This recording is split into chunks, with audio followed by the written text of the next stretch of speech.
Here's a question I want you to sit with for a second before I say anything else. The last time you asked an AI tool something, a health question, a business question, anything, did you check if it was true? Or did it just sound right and that was good enough?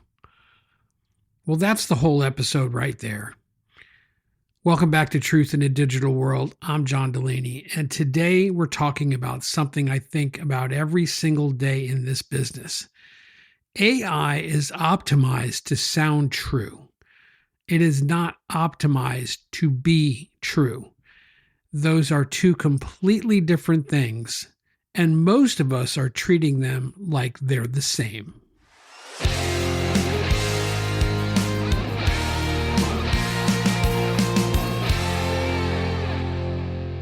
Now, if you've listened to this show before, you've heard me talk about how AI shows up in search, how Google, Perplexity, Copilot, and ChatGPT are now answering questions about businesses directly, and why getting your website structured so those engines represent you accurately matters. That's a real conversation, and it's an important one for any business owner. But that's not what today is about. Today isn't about how AI talks about you.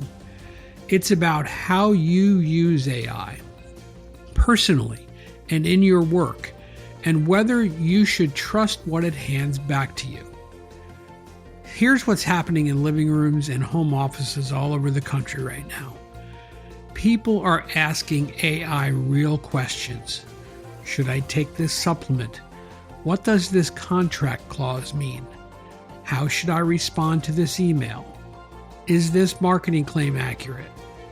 And they're getting an answer back in about 2 seconds, delivered with total confidence in complete sentences, sounding like it came from an expert.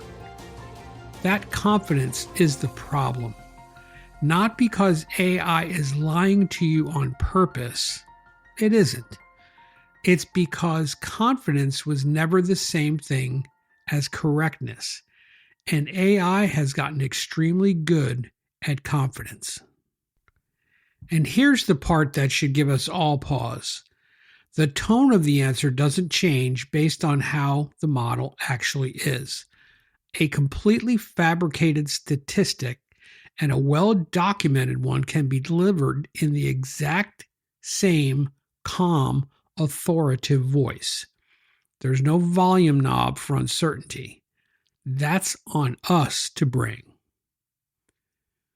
So let's make this real, because this isn't abstract. Personally, I want you to think about the last time you asked an AI a health question. Should I be worried about this symptom? Is this medication interaction safe? Is this a normal thing my kid is doing?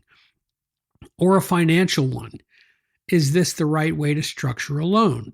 Should I do a Roth conversion this year? Those answers come back fast, confident, and reasonable sounding. For a lot of people, that's where it ends. They don't verify it with a doctor, a financial advisor, or even a second search. The confidence of the delivery substitutes for actual checking. That's a dangerous habit to build, because the cost of being wrong on a health or money decision isn't hypothetical. Now let's flip it to business, because I see this constantly in my own work. Someone uses AI to draft a client proposal, and it includes a statistic that sounds exactly right, sourced, specific, professional, and it's fabricated. Someone asks AI to summarize a competitor, research a regulation, or write ad copy referencing a study that doesn't exist. And it goes out under your name, your business, your reputation. Nobody meant to mislead a client, but the AI didn't lie either, technically. It does what it does, which is produce something fluent. The responsibility for whether it's true never left your desk. It just doesn't feel that way because the tool sounds so sure of itself. That's really the core danger here for both the personal and business side. Fluency is being mistaken for authority. And once you start trusting the tone of an answer instead of the substance of it, you've quietly outsourced your judgment to a system that was never built to protect it.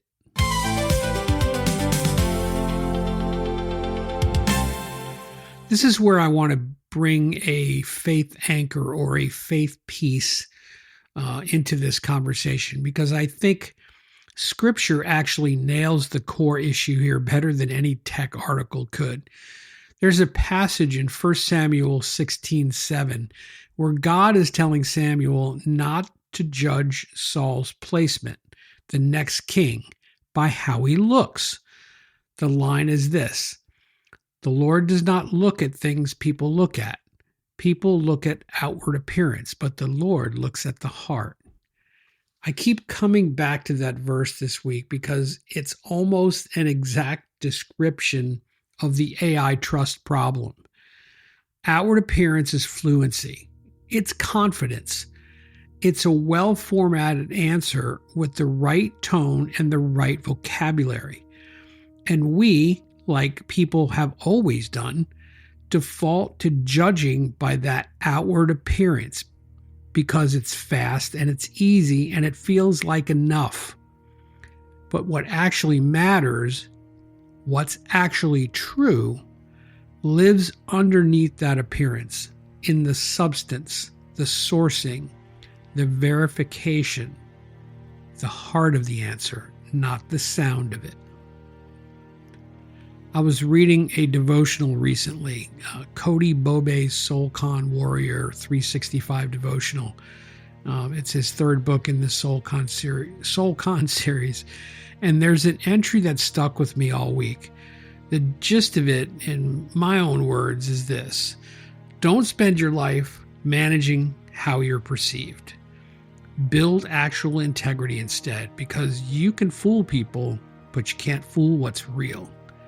The character you build when nobody's watching, when nobody's checking your work, is the thing that actually holds up over time. The version of you built for applause doesn't survive contact with reality. The version built for something higher does. I think that applies directly to how we use AI. It would be easy to let a confident-sounding answer manage the appearance of being right in a proposal, in an email, or a decision, without doing the quiet, unglamorous work of actually verifying it. That's a character question as much as it's a technology question. Truth and the integrity of pursuing it, even when nobody would catch you if you didn't, is the whole point of this show. So let's make this practical. Before you act on something AI told you, personally or in your business, run it through 4 quick questions. I call this the Sound True filter.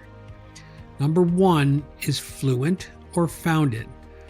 Notice that the answer sounds confident. Then separate that feeling from the question of whether it's actually backed by something real. 2, can I find the source? If you can't independently verify the claim in a couple minutes, a real article, a real study, a person who actually knows, hold it loosely. Don't build on it yet. 3, what's the cost of being wrong? A wrong answer about which movie to watch tonight costs you nothing. A wrong answer about a medication, a contract, or a client-facing statistic costs you something real. Make sure you match your verification effort to those stakes. And finally, 4, am I outsourcing judgment I should be exercising myself? I believe this one matters the most, honestly. AI can hand you information, it cannot hand you discernment. That is still yours to do. So here's your challenge for this week. And it's in the same spirit as that devotional I mentioned. Make one decision this week based on verified truth, not on how confident or convenient an answer sounded. Just one. Notice what it feels like to actually slow down and check. If you're a business owner and this hit close to home, if you're wondering how much unverified AI content might already be living in your marketing or your proposals or even your client communication, that's a conversation worth having. And that's exactly what I do at Clear Brand Digital. Well, thanks for being here. I'm John Delaney. This has been Truth in a Digital World. Let's talk about truth before we outsource it. I'll see you next time.